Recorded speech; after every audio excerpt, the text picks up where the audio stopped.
안녕하십니까. 통일나우의 강혜윤입니다. 한 주간 통일 소식 브리핑에서 전해드립니다. 홍영표 통일부 장관이 지난 20일 하늘 쉼터를 방문해 탈북민들의 이야기를 듣는 시간을 가졌습니다. 하늘 쉼터는 하나원 퇴소 후 주택을 아직 배정받지 못했거나 주택을 포기 또는 상실한 탈북민에게 한시적으로 거주할 수 있도록 제공하는 공동생활시설입니다. 홍 장관은 쉼터 대표에게 추운 겨울철 탈북민들에 대한 각별한 관심과 배려를 당부했으며 탈북민들에게는 대한민국 사회에 대한 두려움보다 먼저 마음을 열고 적극적으로 다가가 미래를 열어가길 희망한다고 말했습니다. 지난 18일 통일부 김영석 차관이 다가오는 설을 맞아 전통시장 활성화 및 나눔문화 확산을 위해 전통시장과 복지시설을 방문했습니다. 김 차관은 서울 종로구에 위치한 통인시장을 찾아 위문 물품을 구입한 뒤 시장 상인들을 격려했으며 장애아동 거주시설인 라파엘의 집으로 이동해 위문품을 전달하고 아이들과 시간을 보냈습니다. 건국대학교 통일인문학연구단 주최로 지난 20일 통일인문학 제28회 국내 학술 심포지엄이 열렸습니다. 포스트 통일, 생명, 평화의 통일 형성 방안을 주제로 한 이번 학술대회는 총 3부로 진행됐습니다. 통일인문학연구단 김성민 단장은 개회사를 통해 오늘 이 자리는 포스트 통일과 생태, 생명, 그리고 평화를 결합시켜 처음으로 시도하는 집단적 작업이기에 그 의미가 크다고 말했습니다.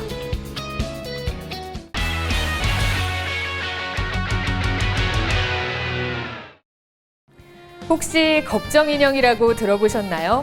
여러 가지 고민이나 걱정거리가 많을 때 베개 밑에 넣고 자면 그동안의 걱정을 모두 사라지게 해주는 인형이라는데요. 여기 탈북민의 고민 해결을 해주는 걱정인형과 같은 사람들이 있습니다. 과연 어떤 사람들인지 지금부터 만나보시죠. 세상을 살아가면서 우리는 사소한 고민부터 커다란 걱정거리까지 많은 어려운 일과 마주하게 됩니다. 오늘 반찬은 뭘 하지? 빨리 취업해야 되는데. 결혼하고 싶다. 그럴 때마다 걱정을 함께 나눌 수 있는 친구가 있었으면 하는 생각을 하게 되는데요. 여기에 탈북민을 위한 좋은 친구가 있습니다. 무엇이 고민이신가요? 우리가 해결하겠습니다.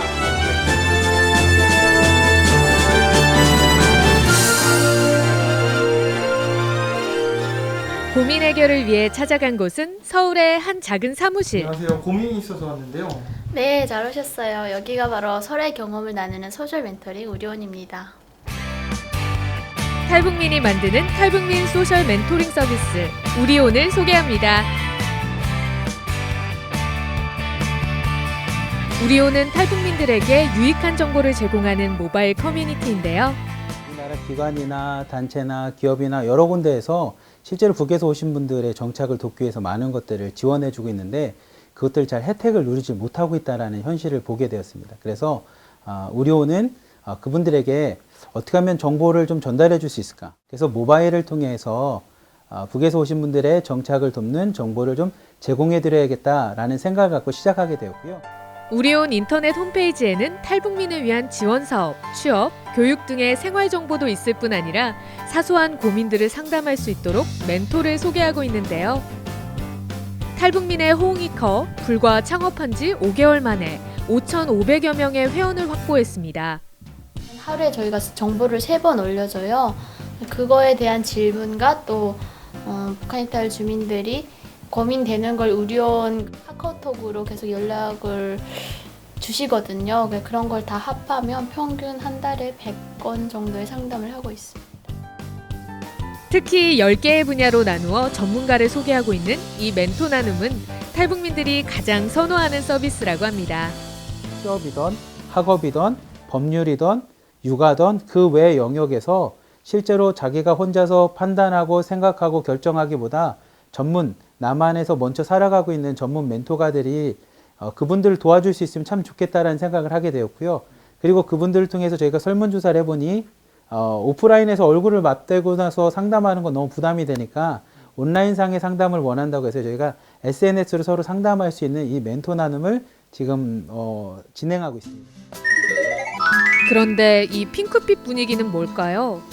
아, 우리온에서 일하고 있는 박대현 대표와 박수양 씨는 연인 사이라고 하는데요. 네네. 불편하거나 그런 건 없어요.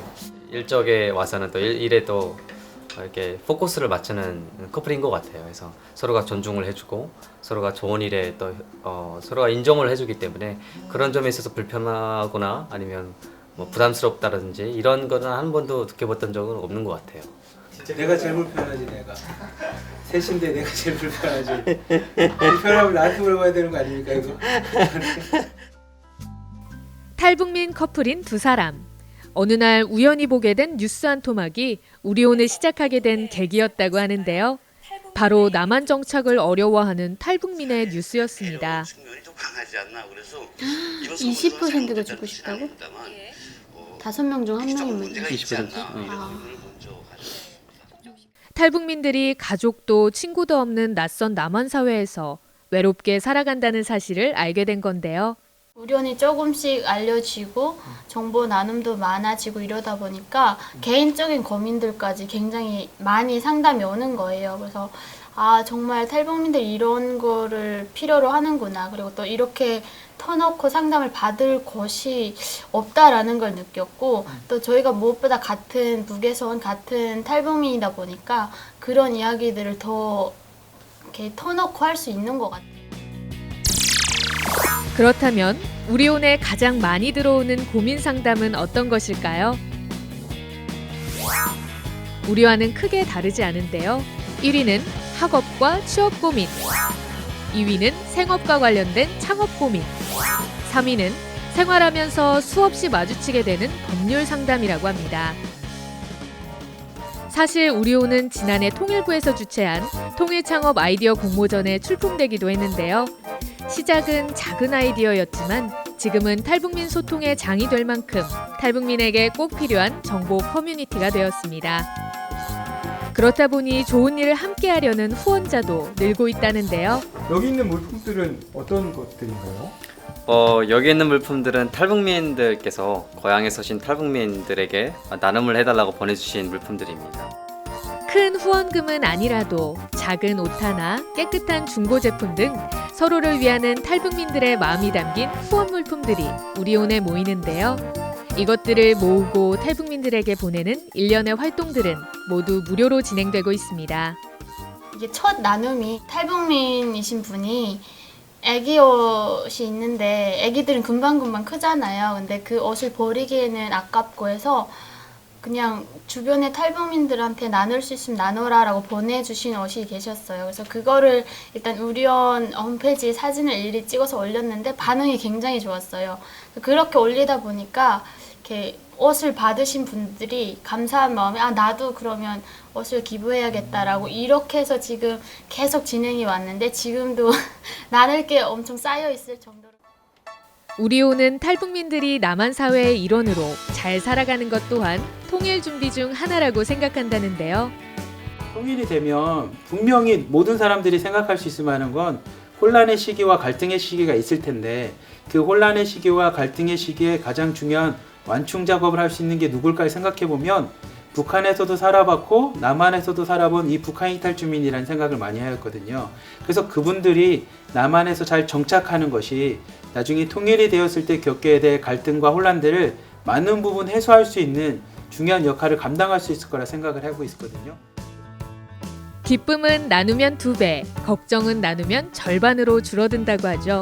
탈북민의 든든한 친구가 되어주는 우리온의 활동이 앞으로 더 번창하길 바랍니다.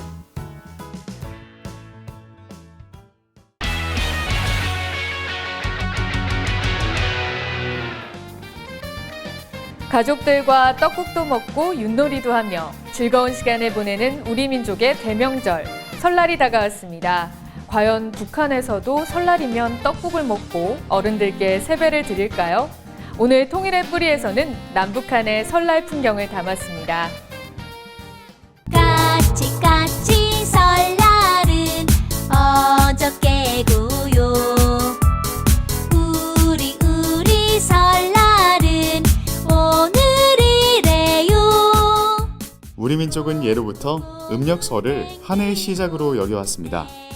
그래서 음력 1월 1일 날이 밝으면 조상님께 감사 인사를 올리고 주변 사람들과 덕담을 나누는 풍습이 전해져 내려오고 있는데요. 오늘 통일의 뿌리에서는 민족 고유의 대명절 설날을 보내는 남북한의 표정을 담아봤습니다. 2017년 정유년 새해가 밝았습니다. 우리 민족은 새해 아침이 되면 정성스럽게 차례상을 차려 조상님께 감사 인사를 올렸습니다. 설에 대한 기록에는 그 고려사를 살펴볼 수 있는데요. 한식, 단오, 추석, 그리고 동지 등 9대 명절 중에 하나로 기록되어 있습니다. 설의 명칭에 대한 유래는요, 낯설다라고 해서 한 해의 시작을 의미하기도 합니다. 설날 아침 빠질 수 없는 풍경. 새해 인사와 세뱃돈이겠죠. 아랫사람은 집안 어른들께 문안 인사를 드리고 집안 어른은 자녀들에게 덕담을 들려주었습니다. 이때 어르신들의 쌈지에서 나오는 세뱃돈은 어린이들의 가장 큰 기쁨이었습니다. 금강산도 식후경. 세배까지 마쳤다면 온 가족이 함께 새해 첫 식사를 합니다. 이때 절대 빠질 수 없는 음식, 바로 떡국이죠. 떡국의 의미를 살펴보기 위해서는 가래떡의 의미를 먼저 보아야 합니다. 가래떡은 희고 길기 때문에 그 장수를 의미하고요. 그 썰은 모습이 엽전과도 같아서 재물의 증식을 의미합니다. 동국세 시기에는 떡국을 백탕 혹은 병탕이라고도 했는데요. 설날 아침에 떡국을 먹으면 한 살을 더 먹는다고 해서 첨세병이라고도 했습니다. 설날 아침에는 밥 대신 떡국으로 차례를 지냈고 가족들과 나누어 먹었다고 전해집니다. 배부르게 떡국도 먹었겠다. 오랜만에 온 가족이 한자리에 모인 만큼 윷놀이, 널뛰기, 연날리기 등의 민속놀이를 하며 설날 오후를 보내는데요. 이번엔 북한으로 한번 가볼까요? 북한에서도 설은 민족 최대 명절입니다. 다만 평양 사람들은 차례 대신 지도자들의 동상에 참배하는 것으로 설날 아침을 시작합니다. 지방에서는 지도자의 초상화에 경례를 하고 기념관을 찾아 꽃을 바치는 것이 새해의 가장 중요한 일과인데요. 북한 사람들도 우리와 같은 민족이고 그러다 보면 이제 전통적인 그 설을 쇠기도 합니다. 새해가 되면 이제 새해를 축하한다는 이런 말을 하기도 하고 집에서 이제 그 제사를 올리고 또 성묘를 하고 이러한 것들은 이제 우리하고 이제 비슷한데 북한이 이제 사회주의 체제이잖아요.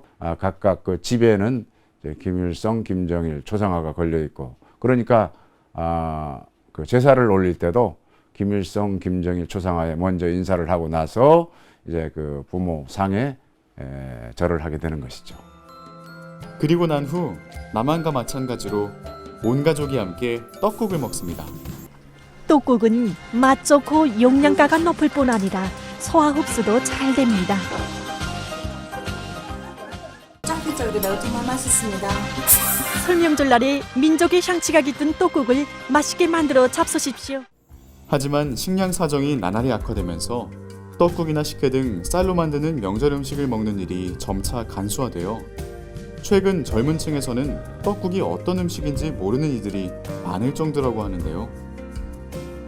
과거에 비해 풍성함은 줄어들었지만 북한 당국이 조직하는 특별한 정치 행사가 없다 보니 설날은 주민들이 모처럼 편히 쉴 수 있는 휴일이라고 합니다. 오후에는 온 가족이 둘러앉아 윷놀이를 한다고 하는데요. 북한에서는 윷놀이가 남녀노소를 불문하고 누구나 즐길 수 있는 대중적인 오락으로서 큰 인기라고 합니다. 설날에 오면 이웃들이 집에 모여 윷놀이를 하면서 즐겁게 놉니다. 설에는 이 윷놀이 경기가 TV를 통해 중계되기도 한다는데요. 여러분 안녕하십니까? 음력설을 맞으면서 진행한 평양시 근로자들의 윷놀이 경기. 하나, 둘,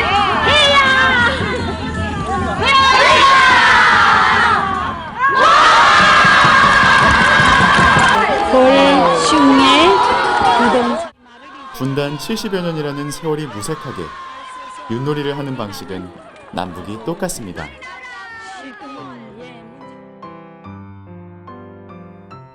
이념과 형편은 달라도 함께 온정을 나누는 모습만큼은 다르지 않은 남북의 설 풍경. 분단의 고통을 하루빨리 마무리하고 반가운 얼굴들을 마주할 수 있기를 새해 소원으로 빌어봅니다.